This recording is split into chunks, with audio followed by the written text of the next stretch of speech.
So I was around 4, I think I was 4 years old, 4 or 5 years. I started, okay. I know, it's cool, it could look cool. It's cool. Beyonce vibes. But for Beyonce vibes, we have to stay there, so I'll be like, the whole time.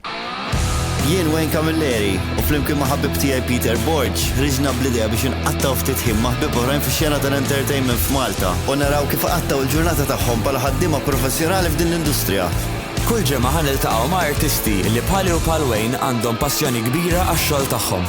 Ħanamlu dan biex nispiraw l-artisti tagħna u nurhom li karriera f'din l-industrija tista' tkun possibbli. A day in the life. Hi, I'm MUXU, I'm a singer-songwriter, and this is a day in the life with me as a songwriter. So, MUXU started off as, when I was younger, I had big eyes and big hair, kind of like I do now again, and my aunt used to give nicknames to everyone, and because of my eyes and my hair, she used to call me MUXU, MUXU, MUXU. It stuck. I went to London, and when they asked me, when I was going to release my first song, they're like, but Matthew beat my drum doesn't really work. Like, you ever had a nickname? I'm like, my family will call me MUXU, and like, how many, I think like 12 years later, I'm still MUXU now to Malta, like. My main job in the creative industry is to write the words and create the melodies for the words in the music. So it's always a bit of a different process. So the process is always very different. Sometimes it starts off with me at a piano and a singer writing. Sometimes I go to my producer friends and we work together and we collab. But my main job is writing down what you're singing, basically. So the words that the people sing is what my job is to do, is make sure we give you good words for you to sing. The first time I ever stated out loud that I want to be a musician, apparently I was in my nappy. We had watched a Michael Jackson concert on TV, and I came out singing a Whitney Houston song. So it was, I will always have, and I just told my mom, when I grow up, I want to make people sing and clap. Still in my nappy, and it was the first time I mentioned it, so I guess it was always inside, like bubbling somewhere. My favorite genre to write is obviously my root. What I love and what I grew up listening to is R&B music. So I grew up listening to a lot of Luther Vandross and all this very old school R&B. I mentioned Whitney. My mom loved Whitney, and she liked all this, like Tina Turner and Diana Ross and all the Supremes. So she loved her R&B music, and I grew up listening to a lot of this. So now till today, I still love my R&B music, but I just learned to love music so much that sometimes, like, it's great to just sit down and write a song. It's an acoustic song with a guitar. Sometimes it's nice to go into a world which you normally wouldn't think of going into, but when you dive into it, it's like, it's so cool how many different worlds we can cross into just by doing what we do. The thing that inspires me the most when I'm writing is life. It's every day, it's every conversation, it's little things. Sometimes I'll be driving and I see something small and I see the way the light hits something, and my head will just start writing words, and it will just start bubbling up inside. So I like to sit down with, like, whether it's a singer or whoever I'm working with, and just speak about what they're going through, what they want to do, what they want to give to the world. What is this 3-4 minutes of a song? It's telling their story. So I just want to try get as much as their energy onto one song as much as I could. So I normally end up really good friends with all of my singers, just because too close half the time. It ends up way too close. But it's good because we connect on such a way that I can tell their story with it's still feeling like they're saying their story, and that's why I feel like a good connection is good. I don't think it ever happened that I wanted to keep it for myself, but I have written songs for some artists and just kind of wished I gave them to other artists. Not because it's just because I feel like the energy would have been better with another artist and it would have been with them. So it does happen once in a while. With myself, I don't think it's ever fully happened. There are melodies and deep down I'd be like, I kind of wish I could have done for myself. But most of the time I feel like every song is just as important as each song. I think every song is just as, like, it's our energy.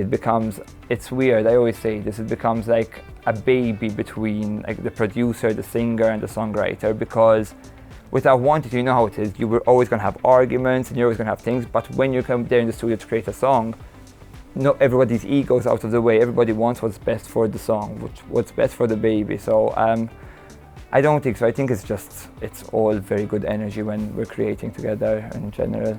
A day in the life of MUXU, the best thing about my job is it's always different. First, I do my meditation because I think meditating is extremely important to keep us focused and to keep us here. I don't touch social media before I wake up just because I don't want to be influenced. I want to genuinely figure out what I'm feeling and be there at the moment. Then it all depends. So I work with Peter, I work with Cyprian, I work with Elton, I work with a whole bunch of different producers. So it's my days are normally running around, which is perfect for me. I don't like driving, but it's still better for me that I get to go to all these different studios, be in different environments, because I just feel like as it works better for me. It changes, so some days we're going to do songwriting, some days we're going to go in and we're just going to I'm just going to help out with production, just what I'm hearing and stuff like that.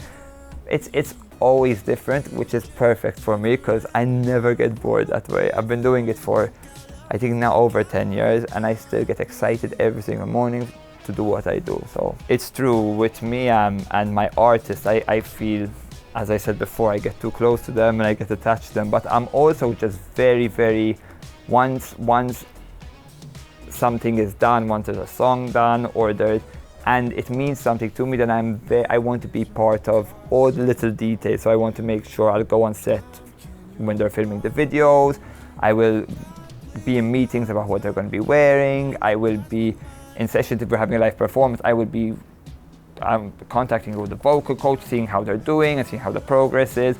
I care about art so much that I want every little detail to be perfect, even like no matter who it is. I just think that this is going to be something. The most amazing thing about a song, in my opinion, is the fact that you get to, I listen to a song I wrote when I was 18 years old, and when I listen to those 3 minutes, I'm completely transported back to that 18-year-old boy who wrote those songs.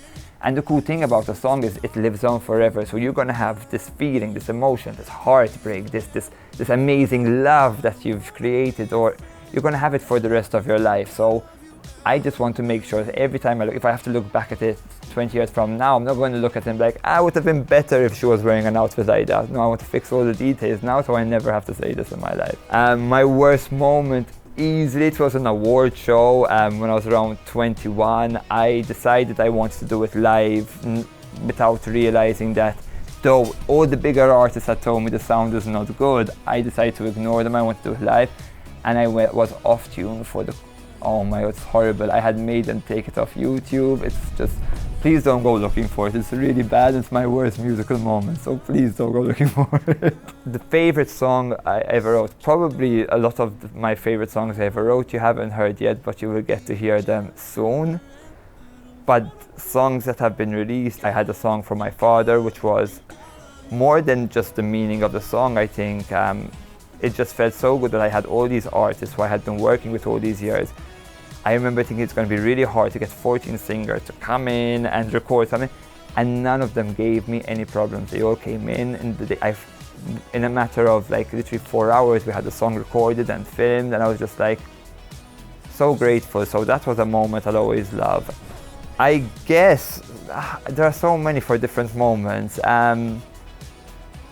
I feel like obviously a song that I wrote which changed my career in Malta was the start of Gaia, just because it was where people really got to know me. It was the first time Malta had won a Junior Eurovision or something like that. So it was where I was never really into that. Where I had only written one song for the Malta Eurovision. It started off as a bit of a fun thing with a good friend of mine, Davinia. We just, as a joke, 3 days before, we were like, we drank a bit too much wine and we decided, why don't we try write a song and apply? And it started like that, and then somehow it led to them asking me to write Gaia's song, and just from that one song, I've just always been lucky that people have always wanted me to write songs for them, and I'm so grateful for that. So I guess that's special. So the way I feel about this is I really feel like we need to, especially coming from a small island, we really need to let people dream. So if people want to try figure out a job in music, if that's where they feel their passion is, we don't need to tell them to get a backup plan. We don't need to tell them. They know the stuff on their own. Let them dream freely. Why put a limit on their dream? Maybe that's the reason why we always get stuck to one point of our careers and we don't push further, because we're always thinking, I can only do it till then, I need a backup plan. I think if someone had to come ask me, I would tell them it's not easy, but it's not hard either. I think it's just how much do you love it, how much do you want it. I've been told no so many times, and every time I'm told no, I'm like, this is the last time you're telling me no, next time you're going to tell me yes. And I just think it's such an amazing job. So if anyone would ever ask me, should I do it, I'm going to tell them 100% yes. Do it till it makes you feel good.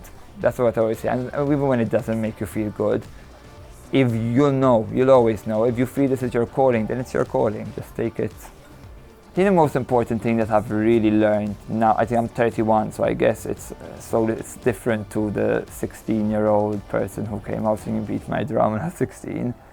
Everyone is their own power, so it's like I am my own power. Every single singer is their own power, and the second you realize all of this, is the fact that stop trying to be like your favorite artist, stop trying to be like your favorite person, and find what makes you work. Find the little things that make you spark in your own little way, and if you put that into your music, then nobody else in the world has been through your story, has your life, likes the things you likes the music you like, lives where you live. Only you can tell that story. So the second you get in there and just decide to be honest and tell your story is the second you realize your power, and I think you're unstoppable once you realize your own power.